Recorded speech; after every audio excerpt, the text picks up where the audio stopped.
Militer Rusia memperbarui informasi operasi militer khusus di Ukraina dalam 24 jam terakhir. Juru bicara militer Rusia, Letnan Jenderal Igor Konashenkov, Agustus merilis. Operasional taktis dan penerbangan tentara, pasukan rudal dan serangan artileri pasukan Federasi Rusia terus berlanjut terhadap fasilitas militer di Ukraina. 8 pos komando militer Ukraina serta 142 area konsentrasi personel dan peralatan militer dihancurkan.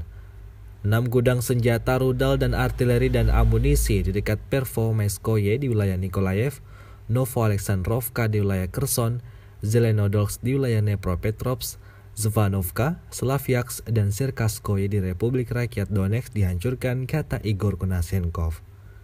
Selain itu, 1 stasiun radar sistem rudal permukaan ke udara S-300 Ukraina di dekat Rogan wilayah Kharkov, dan 1 peluncur sistem rudal permukaan ke udara BUKM-1 dan 1 sistem radar kontra baterai buatan Amerika Serikat di dekat Kurdyumovka, Republik Rakyat Donetsk dieliminir. Pertahanan udara Rusia menembak jatuh 5 kendaraan udara tak berawak Ukraina di dekat Egorovko, Blagodnoye, dan Stepnoye di Republik Rakyat Donetsk, Skalovo di wilayah Kherson, dan Duforeshnoye di wilayah Kharkov. Selain itu, 13 peluru dari beberapa peluncur roket telah ditembak jatuh di udara, termasuk 8 HIMARS MLRS dekat Kakhovka, wilayah Kherson.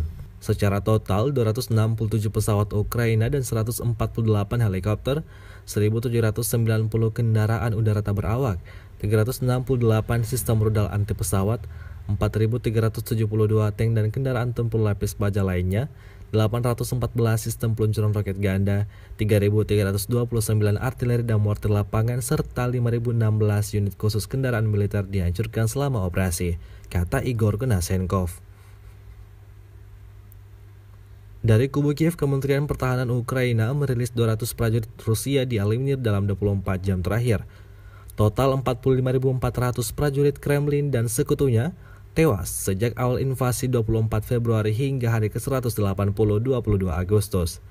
Presiden Ukraina Volodymyr Zelensky menegaskan akan mempermalukan penjajah Rusia dengan memberi perlawanan di medan tempur.